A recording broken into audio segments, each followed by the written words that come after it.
MAPOGO, The Making of a Lion. A prequel to Shadows of Justice.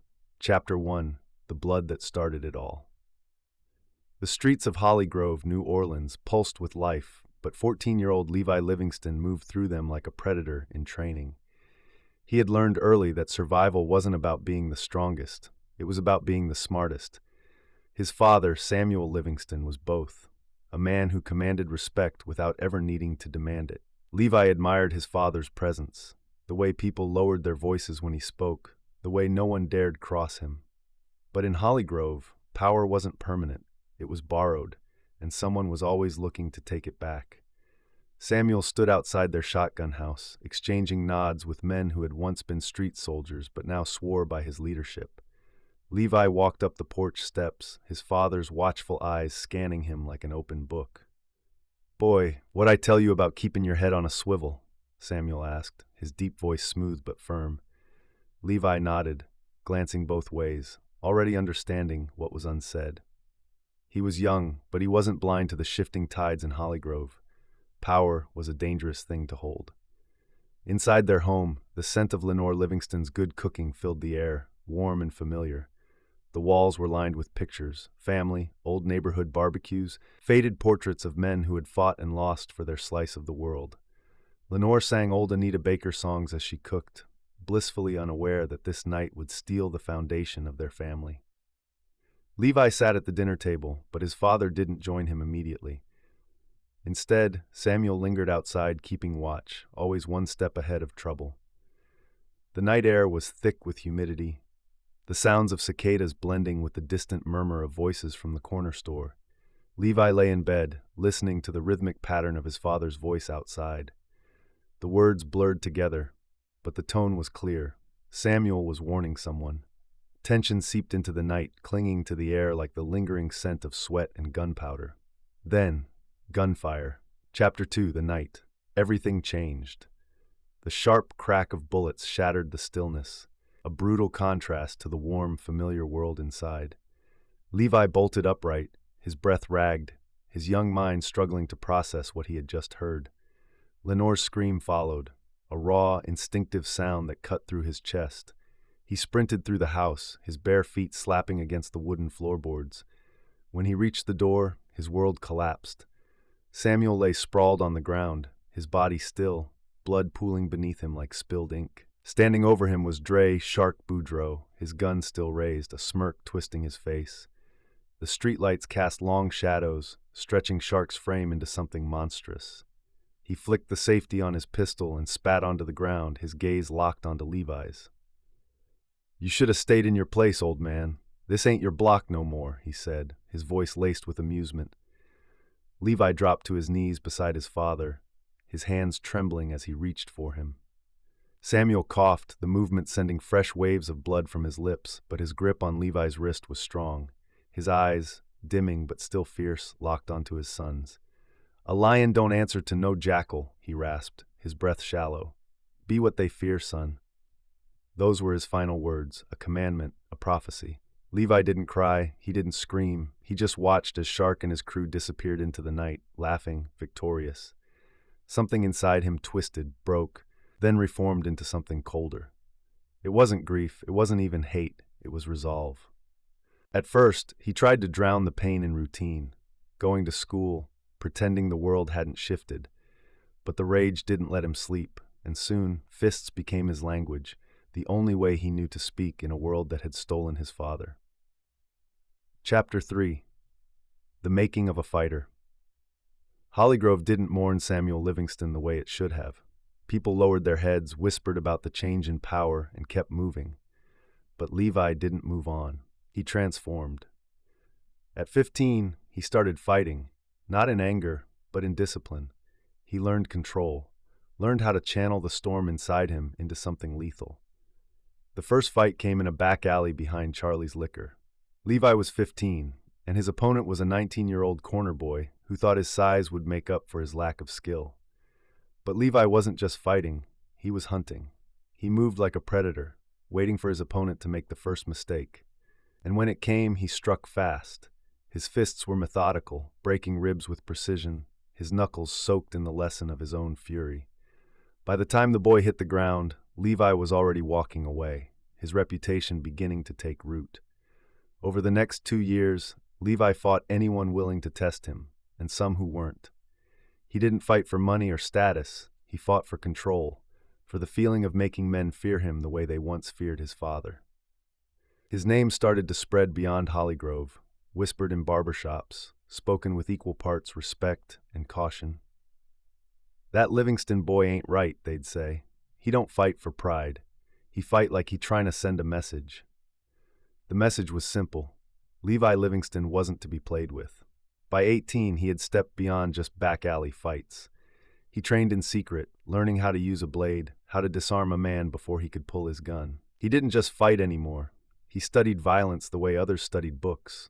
The city had its rules, but Levi had his own. He didn't kill, not yet, but the men who crossed him left those encounters changed, their faces rearranged, their limbs carrying the memory of his wrath. The streets feared him, but that wasn't enough. Levi's boiling rage nearly cost him everything when a local gang leader's son ended up in a hospital after a particularly vicious beating. The police, who had ignored the bloodshed for years, suddenly cared when it was one of their informants on the receiving end. With his record already marred by fights, Levi found himself standing in front of a judge, his future balancing between prison bars and another path. The judge gave him a choice: 5 years in Angola or the United States Marine Corps. He didn't hesitate. "I'll take the war," Levi said, his voice as steady as his father's had once been. Chapter 4. The soldier becomes a hunter.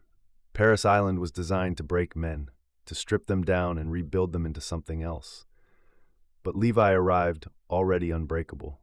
While others struggled with discipline and endurance, he thrived in the regimented brutality of boot camp. Every push-up, every drill, every sleepless night was nothing compared to the streets he came from. Pain wasn't new to him. Hunger wasn't new. Watching men crumble under the weight of expectation wasn't new. He had already lived through war before ever setting foot on a battlefield. But here, war had rules he had no problem following. His drill instructors took notice quickly. Levi didn't flinch under pressure, didn't hesitate when given an order, and didn't waste movement when it came to combat training. He wasn't the loudest recruit, nor the most social, but when it came to hand-to-hand combat, he was something else entirely. By the time he reached advanced training, he was being quietly moved into Marine Recon selection. His ability to disappear into the shadows, to stalk his targets, to strike with ruthless precision, these were talents the military didn't just notice. They cultivated them. And the more they pushed him, the more they saw what he had always known. He wasn't built to take orders. He was built to hunt. Afghanistan turned Levi into something far worse than the streets ever could. He became a phantom on the battlefield, the soldier whispered about in both enemy and ally circles. When his squad was sent on Black Ops missions, there were no reports, no media coverage, just classified documents buried in Pentagon files. He didn't just kill, he erased. His knife became an extension of himself, his trigger finger as steady as his heartbeat. He learned to move in silence, to read the landscape, to make men disappear. Levi Livingston, the boy from Holygrove, had died somewhere in the desert sand. The Marines called him a soldier, but the men who survived him, they called him something else. It was betrayal that finally broke him. A corrupt commander, drowning in his own greed, sold out his unit for a deal with Afghan warlords, leading them into an ambush that few survived. Levi was one of the few who crawled out of that blood-soaked nightmare, but he didn't return home with medals. He returned with ghosts. He had always believed that power was the only way to survive, but now he understood the truth. Power could be stolen, twisted, bought for the right price. The idea of justice, of loyalty, had been burned out of him. For the first time in his life, he realized that the rules he had followed meant nothing in the face of men willing to betray their own for profit. When Levi stepped off the plane back in the States, he wasn't the same man who had left. The boy looking for control, the young fighter trying to prove himself, was gone. In his place was something colder, something calculating. He didn't return home to Holygrove. He knew there was nothing left for him there. The world had sharpened him into a weapon, but he had no orders to follow now. no war to fight except the one that had always been waiting for him. So he walked away, disappearing into a place where only men like him could survive, the swamp. Chapter 5: The Ghost in the Swamp. Levi didn't return to Holygrove. The streets were different now, crawling with new predators, new men wearing the crown his father once held. But he wasn't interested in reclaiming territory or playing a game where the rules changed depending on who had the most money. Instead, he disappeared into the swamps of St. Charles Parish, a place where men like him could vanish. The bayou swallowed him whole, but he didn't drown. He adapted. The land was untouched by the city's corruption, and in its silence, he found something close to peace. But peace had never been meant for men like him. At first, the locals whispered about him before they ever saw him, a man who didn't belong, who moved like a shadow, whose presence sent a chill through the air. Some thought he was a drifter, another lost soul looking for solitude. Others assumed he was running from something. But then the stories began. A thief caught breaking into a widow's home was found the next morning tied to a tree, his hands shattered. A man known for preying on young girls disappeared on his way to the bar, his car found abandoned in the swamp, his body never recovered. The police had no answers, but the people of St. Charles Parish did. The lion got him. The nickname returned, not as a relic of his past, but as something new, something feared. The legend grew with each passing year, stories blending fact with folklore. He became something more than a man. He became a warning. If you hurt the innocent, if you took what wasn't yours, if you made the mistake of thinking you could do as you pleased in the parish, you wouldn't have the law knocking at your door. You'd have him. Some tried to test him, men who thought they were above fear, but they never spoke about what happened after they met him. Some left town with broken bones and nightmares that never let them rest. Others simply vanished, their names reduced to whispers lost in the marshland air. The police didn't look too hard. They knew what the people knew. Some monsters deserved to be hunted, but even monsters like him needed something to keep them from becoming what they hunted. Chapter 6: A Name Only Spoken in Whispers. Levi Livingston had spent years honing himself into something more than just a man. He moved through the bayous of St. Charles Parish like a shadow, his legend spreading further than his presence. The people of the parish didn't speak his name openly, not because they didn't believe he existed, but because they knew he did. It wasn't fear in the way one feared the police, or even the criminals that plagued their streets. It was something deeper, something primal, like knowing that if you stepped too far into the swamp at night, something would be waiting for you. He never asked for thanks, never sought recognition, but he had become an unspoken law in a lawless place. The swamps of St. Charles Parish were dangerous, not just for the men who made the mistake of thinking they could own it, but for the kids who had nowhere else to go. It started with one. Tyrese was a boy of 12, wild-eyed and stubborn, with bruises that told stories he never spoke aloud.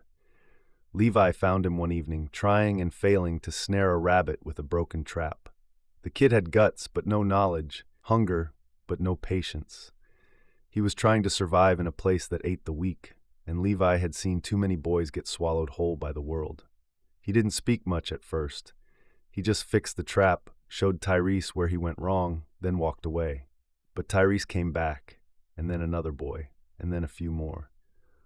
Word spread among the kids who had no fathers, no guidance, no one to teach them how to fight without throwing fists. They weren't looking for charity.